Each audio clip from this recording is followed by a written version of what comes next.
This is Carl Eller, and you're watching the One Bar and Lepagas show. Welcome back to the One Bar and Lepagas show. I am Lepagas here, as always, with One Bar, and today we are looking at the Minnesota Vikings offensive position groups and say if they are doing better or worse than we thought they would be at this point of the 2021 season. But before we hop into that, this video, as all our videos, are sponsored by WinView Games, the nation's sports prediction leader and home for Minnesota Vikings pregame and live prop contests. I know One Bar knows that all of you live and breathe Minnesota Vikings football, so put your knowledge to the test. Download the app right now. If you haven't done it yet, I'm going to come over. I'm going to spank you. I'm going to spank you hard. You can take on your fellow Vikings in free or real money contests. Your first $100, risk-free. They're matching it. Contests go every week of the season. I know, and One Bar knows this is the app for you guys. Do it. Hit up that link right here. Make us look good. And that app will make you look good. Didn't make me look good when I tried a baseball one the other night. Failed miserably? No. Stick to your guns. Stick to the Vikings, baby. Yeah, I know nothing about baseball. But if it was 1988, I would have dominated.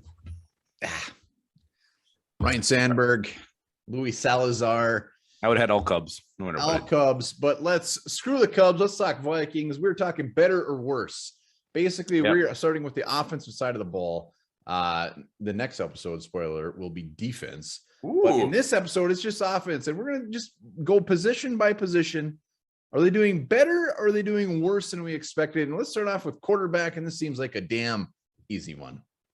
Yeah, I had no doubt Kirk Cousins was going to be good this year, but he's better than I expected. This guy is money in the bank, driving this team down the field, clutch situations. Whether or not they make that game-winning field goal doesn't matter. Kirk Cousins is bringing them down every single time.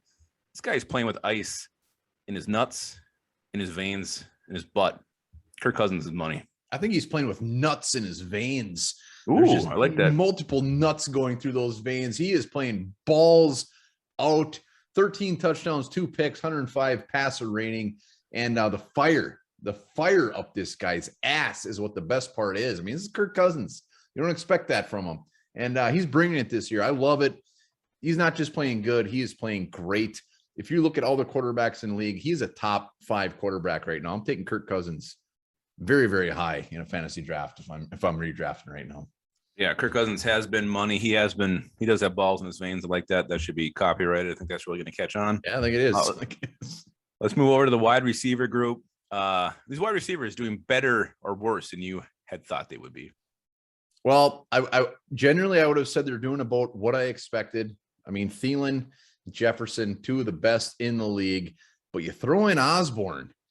Holy shit, he is doing so. He takes us over the hump. We are absolutely doing better. Jefferson expected 542 yards, Thielen almost 400 yards, but KJ Osborne 311 yards and 10 touchdowns between all 3 of them.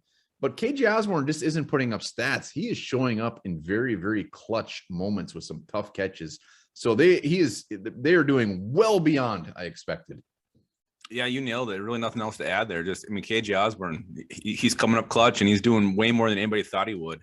So that's what makes this beyond expectations. And by the way, myself, and I think you were on the fringe there, I was a KJ Osborne hater. Thought he wasn't even going to barely make it to training camp. So to the KJ Osborne family, I apologize. Yeah, I apologize too. I was also thinking he would be a very early cut. Dead wrong. Very early. Dead wrong. Yeah. Yeah, I thought they might lock his gate, not even let him into camp. I'm glad they didn't. All right, let's move over to the tight end position. What do you think about the tight ends this year? Better, worse? Well, Conklin's got 22 receptions. The thing that gets me on this one is there's only one other reception by another tight end, and that's Herndon with his touchdown last week, which is beautiful.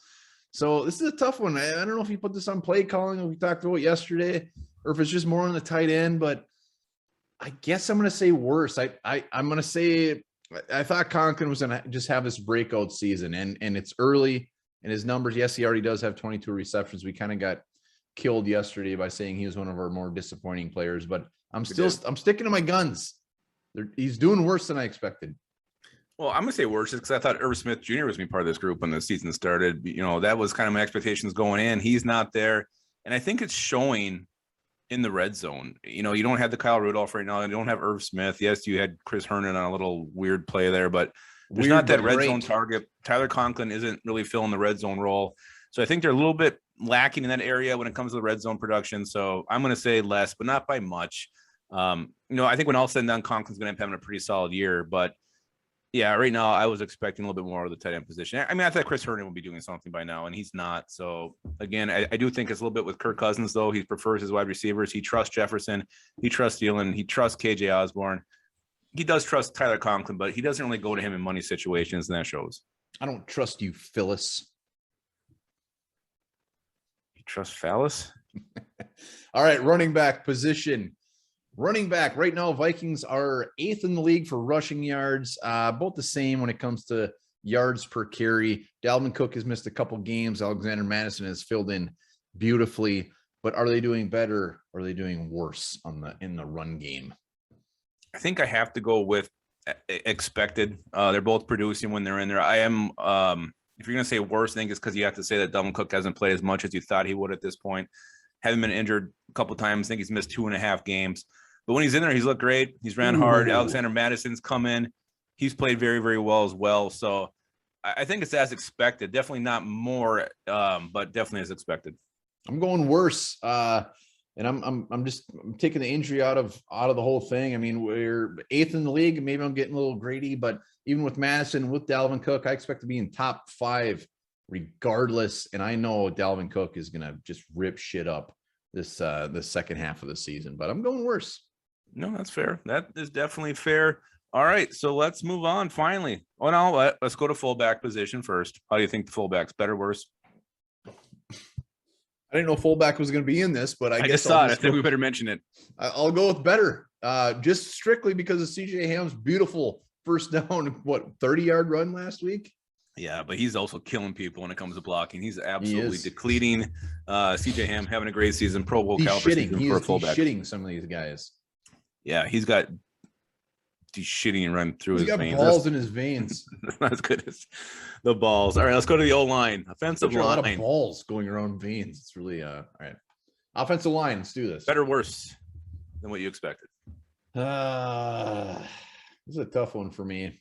Yeah, they're ranked about 24th, 25th in the league. Coming into the season, everybody's figuring, they're probably going to be about the 25th to 30th best offensive line. The part that gets me is we've only seen one game with Darrisaw, and he was beautiful. It was fantastic. So I'm a little skewed on this, but I'm gonna say a little bit worse. And maybe I'm just drinking the purple Kool-Aid. I figured Ezra Cleveland, I figured the guards would be a little bit better. I was really hoping Garrett Bradbury, for some reason, was going to be a little bit better. I'm not disappointed by how they're playing, but I will say they're a little bit worse than I expected. Yeah, I'm actually going to, I'm not even mean this as a compliment because my expectations were so low for this line. And this going into the season, this was one of the weak spots for me. And I've actually thought they played a little bit better than I was expecting. And again, it's not really showering them with accolades just because my expectations were so low. It's still, here's average expectations. I think they've played somewhere in between there. So I like Darrisaw moving forward. Bradbury's got to figure his shit out. I don't know if that's going to happen or not. And we'll see if Oli Udoh is just in a little bit of a down slump or if he can turn it around. But I'm going to say right to this point, a little bit better than what I was expecting, but my expectations were super, super low. Super low. That's fair. It's very, very fair. Let us know in the comments what you're thinking, whether it's a position that we completely stepped on our dicks on, or who you really think has just been fantastically better. Hell yeah. And while you're thinking about that, also think about this. At one point, Coca-Cola contained nearly 9 milligrams of cocaine in each glass.